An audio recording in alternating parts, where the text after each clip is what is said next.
আবু জাহেল তো ঠিকই কইছে। কয় তাইলে তোমরা লাত উজ্জা মানাত হবল এগুলার ইবাদত করো কেন? কয় ও আমারে আটকাইতে চাও। নবীরে বলে বুঝছি তো ষড়যন্ত্র, আমারে আটকাইতে চাও। এগুলার কেন করি জানো তুমি? এগুলা অনেক বড় বড় আল্লাহর যে পয়গম্বর আছে তাদের প্রতিকৃতি, অনেক বড় বড় ফেরেশতাদের প্রতিকৃতি, আল্লাহর একান্ত ঘনিষ্ঠ একেবারে আল্লাহর মহব্বতের যে লোকগুলো ছিল তাদের প্রতিকৃতি। যখন আমরা এদের ইবাদত করি, এদের জন্য মান্নত করি, এদের জন্য হাজত পুরা করি, তখন এরা এত খুশি হয়, খুশি হয়ে আল্লাহরে কয়, আল্লাহ তখন এর উপরে খুশি হয়ে আমারে দেয়। তো একরকম হয়েছে না? এই জন্যই তো আল্লাহ বলছেন লিয়ুকাররিবুনা ইলাল্লাহি যুলফা, লিয়ুকাররিবুনা ইলাল্লাহি যুলফা।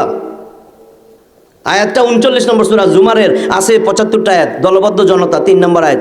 লিল্লাহি দীনুল খালিস, আলা বলছে, আলা, আলা শব্দটা পবিত্র কোরআনে 39 বার আসছে। আলা মানে সাবধান, জানা রাখিস, মনে রাখিস, শুনে রাখিস। আলা লিল্লাহি দীনুল খালিস, আল্লাহ বলতেছেন একনিষ্ঠভাবে আমার ইবাদত করবি, অবিমিশ্রভাবে আমার ইবাদত, আমার গোলামি করবি।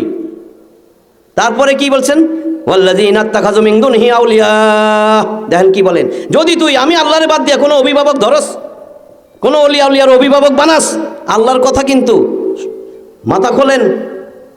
যদি কোনো ওলিয়া আল্লাহর ওলিয়া উলিয়ারে অভিভাবক বানাস আমি আল্লাহরে বাদ দিয়া, মা না'বুদুহুম ইল্লা, আর জিগাইলে কস আমরা এদের ইবাদত কেন করি জানেননি? লিয়ুকাররিবুনা ইলাল্লাহি যুলফা, এরা একেবারে আল্লাহর কাছে লয়ে যায় আমগরে, আমি নিজে যাইতে পারি না, অথচ আল্লাহ কয় উদউনি আস্তাজিব লাকুম, আমার কাছে যা আমি তোরে দেব। ঠিক আছে? ওয়াতারাব্বাসতুম, দ্বিতীয় কারণ, এই একটা কারণ উদাহরণ দিলাম। তুই ওয়াতারাব্বাসতুম প্রতীক্ষায় ছিলি, প্রতীক্ষায় অপেক্ষা করছস, আমি আল্লাহর বিধান মানতে প্রতীক্ষা করছস। কি বিধান মানতে? কয় তোরে দাড়ি রাখতে কইছিলাম, তুই কস কি আমার বউয়ে, ওই যে হিসেম কইছি।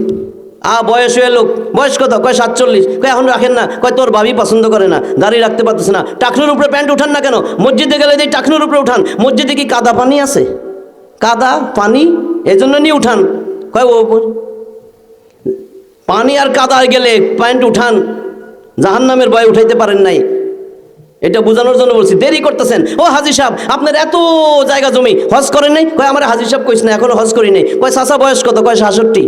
কয় তো আপনার তো হজ অনেক আগে পড়েছে, জান না কেন? কয় বড় মেয়ের বিয়া বাকি আছে, বড় মেয়ের বিয়া দিয়ে লই, তারপরে দেরি আর দেরি, দেরি আর দেরি, আর উদাহরণ দিলাম না। এইভাবে দেরি করতেছে। ভাই নামাজ কয় এইবার রোজার সামনে, এমন ধর্ম তো ধর্ম, নামাজ রোজাও ছাড়বো না ইনশাআল্লাহ। আছে না এরকম?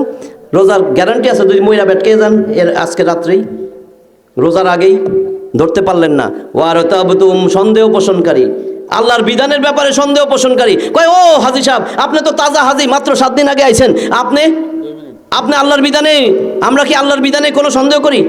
দেখেন করি কিনা। আপনার ছেলের বিয়া, মেয়ের বিয়া, এখন বিয়ার মধ্যে আল্লাহ 4টা জিনিস দিছে বিধান, 2টা ফরজ, একটা ওয়াজিব, একটা সুন্নাতে মুআক্কাদা।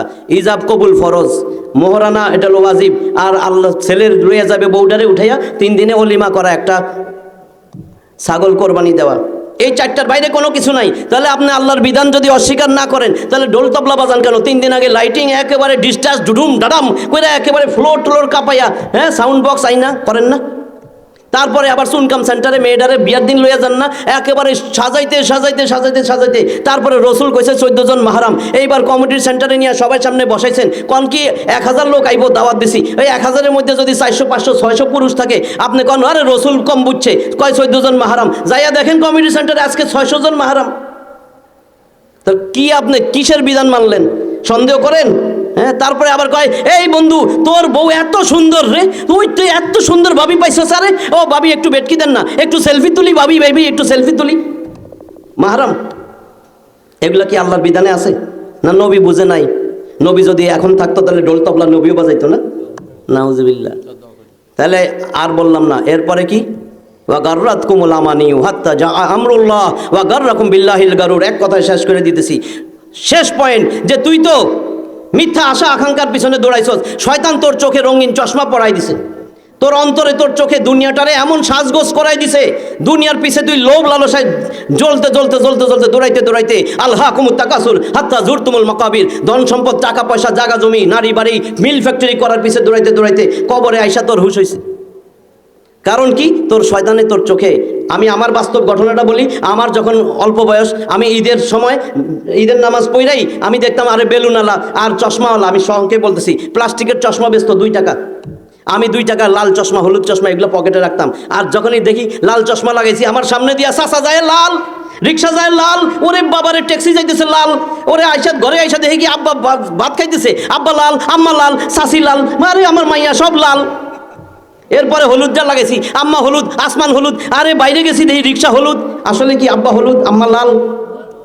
কি জন্য হয়েছে? আমার চোখে চশমা, আমাদের চোখে শয়তানের চশমা পরাই রাখছে। গুরুর হুজুরের জিগাইন মুবালাগা, শয়তান এত বড় প্রতারক, এত বড় ধোকাবাজ, দুনিয়া আমারে এত সুন্দর করে রাখছে, দুনিয়ার পিছে দৌড়াইতেছি, মইরা তো যাবই, মরার পরে উঠবো। এই যে আজকে আয়াতে বারবার বলছে, মরার পরে আমি আল্লাহ তোরে উঠাবো, দুনিয়াতে তোরে আমল করতে দিছি, আর একবারও চিল্লাবি তোর মুখ থাপড়ায়া, তোর মুখ আমি আগুন দিয়া জ্বালায় দিব, তোরে নিক্ষেপ করবো জাহান্নামে। সেখানে কোনো কথা শোনা হবে না। এখনই তোর সময়, আমল বানা, তোবা কর, এখান থেকে তোবা কর। আমরা যেন সবাই তোবা করি, তোবা কইরা সঠিক পথে ফিরে আসি। আর আজকের থেকে খবিস, দিল থেকে খবিস, এমনি না লাথাইয়া বাইর করবো, রসুলকে আদর্শ বানাবো। কোনো খবিস এই দিলের ভিতরে, কোনো খবিস এই ব্রেনের ভিতরে যেন না আসে। যদি এখনো না পারেন, আপনার জন্য জাহান্নাম। আমি সই কইরা দিয়ে গেলাম, এই যে আলেম বসা, সই কইরা সিল মেরা দিয়ে গেলাম, আপনার জন্য জাহান্নাম, যদি রসুল আপনার আদর্শ না হয়। ওয়া আখিরু দাওয়ানা আনিল হামদুলিল্লাহি রাব্বিল আলামিন।